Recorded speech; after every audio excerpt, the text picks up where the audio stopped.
So we're looking at page 11 in the Unit P packet, talking about graphing polar points.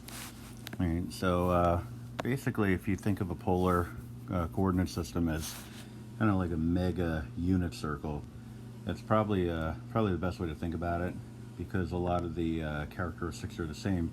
The only thing that differs between a unit circle and a polar coordinate system is that we allow for varying radii, right?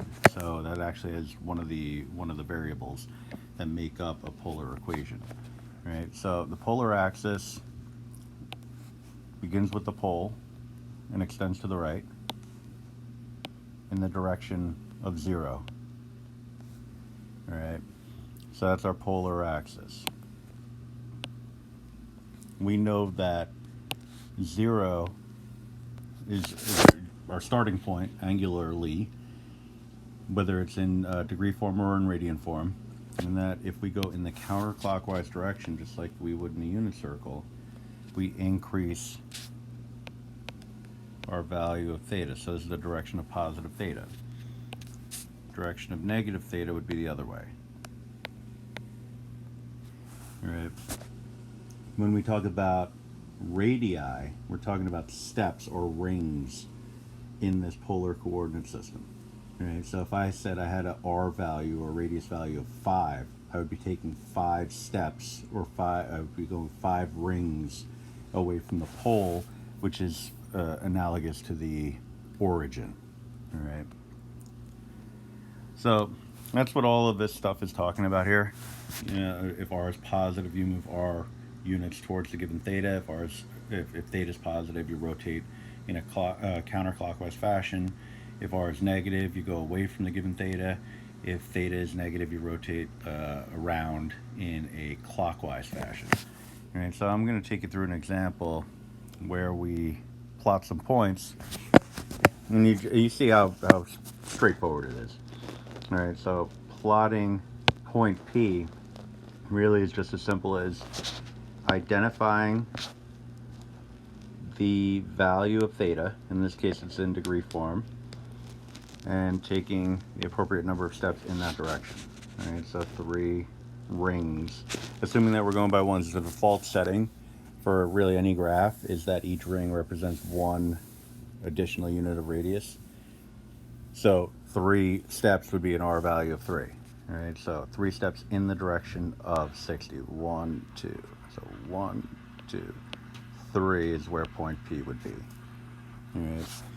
Now, point Q, our emphasis is going to be on the 60 degree, the 7 pi over 6 angle, which is right over me. What we're going to do is we're going to take 1 step away from that angle. So we're standing at the pole. You got to kind of place yourself at the pole and imagine that you're looking at the angle 7 pi over 6. What I'm saying is take 1 step in the opposite direction. All right, so what I'll do is I'll just draw a dotted line or a dashed line here to represent 7 pi over 6 extended. All right, I have to do it this way with the eraser tool, just because of the way this app works. But anything along this line would be the 7 pi over 6 angle, just a question of whether you're moving towards or away that angle, away from that angle, if I could speak.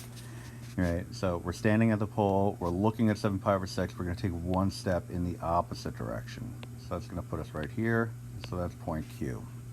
All right, same idea for 2 pi over 3. All right, so negative 2 pi over 3, well, not really the same idea. It does have a negative, but the negative is now associated with the angle rather than the radius. All right, so 2 pi over 3 would be over here, but I want it to be a negative. All right, so instead of going in the clockwise or counterclockwise direction, all right, again, that's positive theta, I want to go in the clockwise. So instead of going in a counterclockwise direction, I want to go clockwise. All right, I want to get to the same location in the negative direction, or I want to travel the same distance, the more correct way of saying it, slash the correct way of saying it. So I want to travel the same number of units, just the other way. So in the clockwise direction. Right? So what we would do if we wanted to go to just ordinary 2 pi over 3 is we would go 1, 2, 3, 4, 5, 6, 7, 8 steps. We're going to go 1, 2, 3, 4, 5, 6, 7, 8 steps. All right, so we're really looking at, instead of 2 pi over 3, we're really looking at 4 pi over 3. All right, because negative 2 pi over 3 and 4 pi over 3 are equivalent. So there's a couple of ways that you can conceptualize this. This is going way back to algebra trig.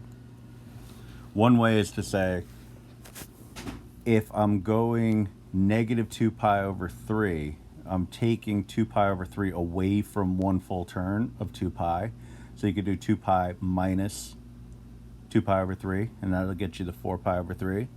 The other way, which I think is kind of more convenient, is the idea of transformations.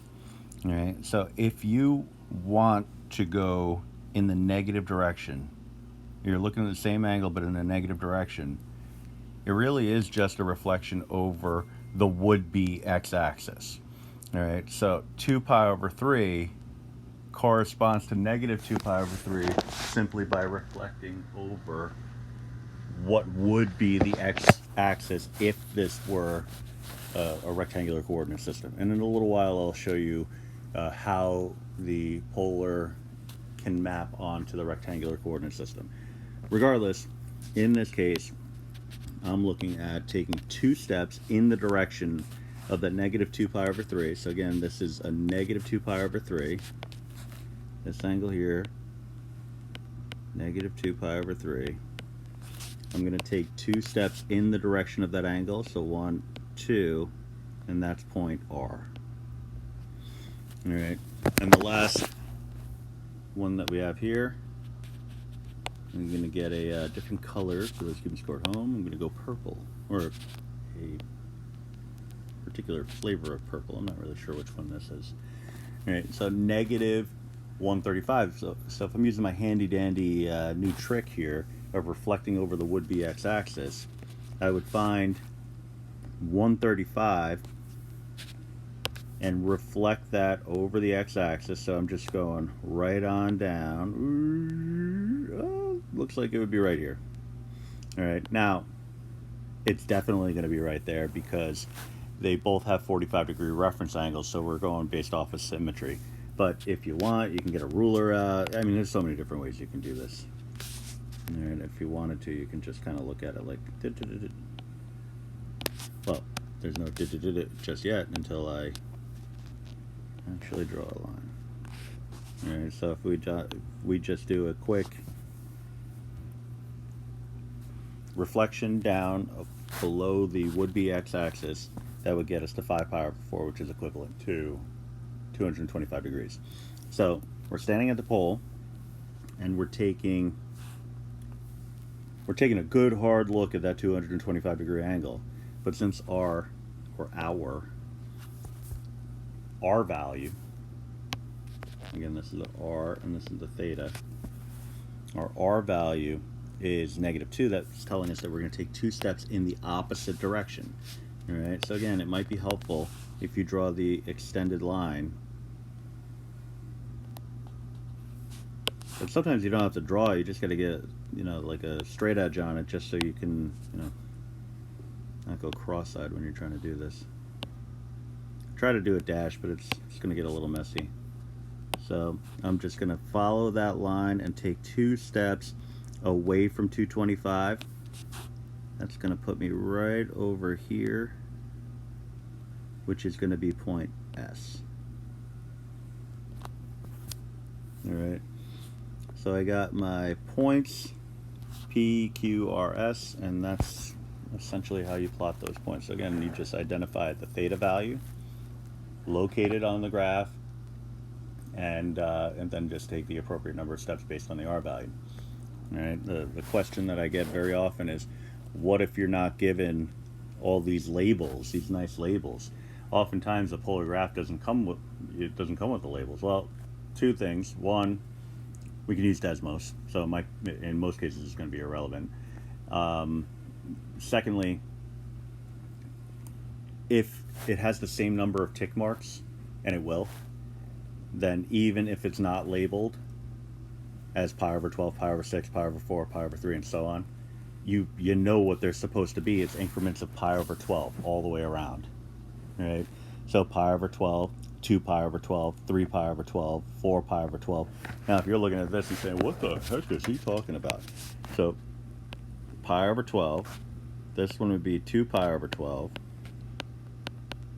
which simplifies down to pi over 6, 3 pi over 12, which simplifies down to pi over 3, 4 pi over 12, 5 pi over 12, 6 pi over 12, and so on.